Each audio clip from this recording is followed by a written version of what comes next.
Okay, hey David and Assel. Very excited that this is the first episode of our podcast together. I just want to ask you a couple of questions and get each of you to contribute. The first question is, what do prospects need to understand about the process and the timeline of achieving success in B2B lead generation? So maybe we'd start with you, David. That's a big question, Jen, what I would say. What I'd like to share around this is typically there are four steps, if I can say that, that people need to go through, okay, in terms of when we're talking about B2B generation. And what we talk about, that's prospecting, qualifying, developing, and closing. So the part that we're talking about here is the prospecting piece. I would argue after closing, prospecting is probably the most important activity that people need to do. By the way, what we find for most sales professionals and organizations, this is the one that's done on a more ad hoc basis. People don't spend enough time and priority to that, which is why you often see you get, can I call it, lumpy kind of performance in terms of the pipeline that people are generating. Now, depending on size of organization, the product, service, or solution that you're selling, the prospecting say phase can last weeks, possibly months in terms of doing that. I think I would probably offer advice or kind of counsel around here is what's really important is to measure how long that takes based on your own particular product, service or solution that you're particularly selling. Because what we have noticed is there are a lot of people that clients we're talking to and saying, hey, what is your average kind of sales cycle and in particular the prospecting side? And they look at you and say, well, we just don't know. I think it's kind of really important, and hopefully to the question that you're asking, as I said, there are those four phases that I think people do need to focus on. As I said, prospecting, qualifying, developing, and closing. There's another debate we can have is what the priority or order of those will be. How long does it take? Again, it does vary around, as I said, their product, service, or solution they're particularly selling. But I think the important piece is, committing the necessary time, resources and focus to doing that prospecting and be consistent about it. As I said before, what we find a lot of people is their lumpy performance, i.e. they spend a couple of hours doing it and they expect miracles to happen from those couple of hours. That's not the way to go about it. Yeah, it's always, like you say, it's a huge topic. And I totally agree with you about the allocation of time. Something I think that's also a contributing factor is the deal size, because if you have a small deal size, you need an enormous volume of prospecting to recoup your money.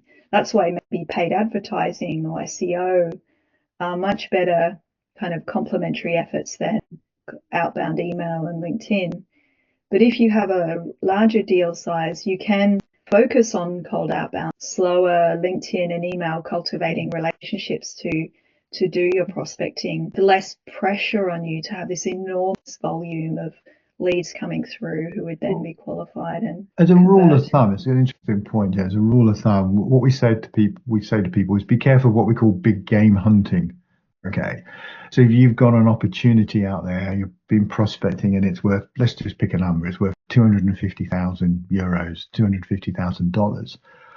There's a danger you become transfixed on that because it's a big deal, or even if it's an average size deal, which is kind of great. But what we often say is try and make sure you've got other deals that are smaller but still cover this same amount, because then if that 250k gets delayed or lost, you've got other deals that can add up to the same amount. It just provides a little bit more resilience. And to your point, what it does highlight is you've got to be a lot more understanding and specific about what is your average deal size, how long does it take, and have a plan B or coverage from that side of it. Yeah, great. I think what we're both saying is knowing your metrics and your numbers is really important. So knowing how many deals are in your pipeline, your close rate, the sales cycle, conversion metrics and things, just so that you can measure the volume of what your outbound Yeah, efforts need to be in order to get the conversion that you need. yeah, and I think these days there used to be the old adage, that you need three times coverage. If you wanted to close $1 million worth of business or euros, you needed three times that in your pipeline. I think that's a little bit dated and antiquated now. Each sales professional is different, but what is their, close rate? Some people may be a lot higher. By the way, the industry average for close rates is anywhere from 25 to 30%. They're the averages. But what's important here is and where are you in the sales cycle with your client or customer? Because the further through the process you get, is there an argument the close rate should be higher because they've invested more time to you? So it's become a little bit more sophisticated these days. And what we're saying is just an arbitrary three times coverage is, as I said, a little bit antiquated, a little bit dated in its thought process. But things have moved on, and we can help people be a little bit more sophisticated in that regard. All right. How about you, Assel? What are your thoughts on that? I'll keep it very simple. Like you guys said, it depends upon the industry and the service or the product that you are selling. It varies from company to company and industry to industry. But just from the prospecting end, 2 to 3 months is a very good timeline in order to understand how soon you can fill up your sales funnel and how many calls you'll have in a month, regardless of what industry that you are targeting. Within 2 to 3 months, you'll have a very clear view of the future. And from there, you can just, if you know your numbers about the closing rate and et cetera, you can just add up from there. So from the prospecting end, 2 to 3 months is a very good timeline to predict the future. What would you say then, Assel? Because we have this situation in our agency where within 2 to 3 months, we're really not getting very many leads at all. So it's hard to then estimate, say, closing time and things like that. So what would you then advise people if they're not getting enough leads to successfully close deals? It's a pretty rare case.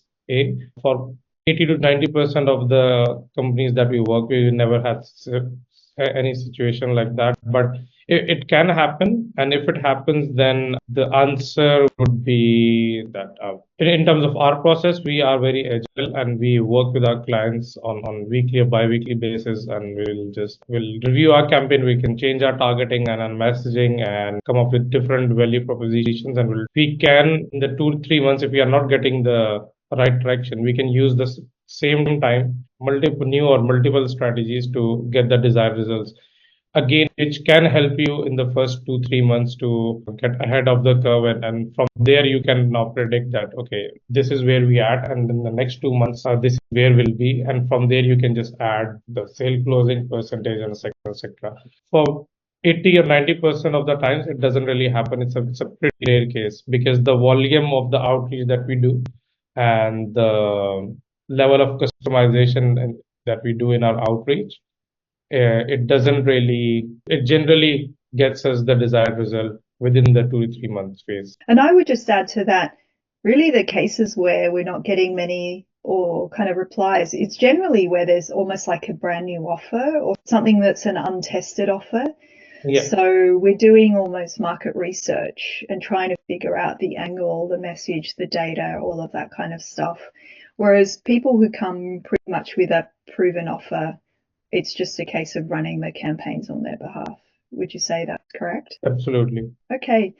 So David, do you have anything to add at the close of our conversation? All I would say to just in general in terms of prospecting, everything else, is just that, we are very adept at doing this, providing help. But I think we often find it's sometimes the least valued thing. Well, people realize they need to do it, but what we're discovering generally, people aren't spending the necessary time, energy, and focus on doing it. Okay, because once the prospecting's done, once an appointment has been earmarked or booked, people are happy to run with that. And what I found, especially with sales professionals, the last thing I'll probably say is the one thing they really need to be focusing on is the one thing they tend to avoid. And that's very much around the prospecting side. Right, which is obviously where a company like Seda can come in, because we can help them out. Absolutely, It's yes. often with the painful, repetitious, difficult stuff.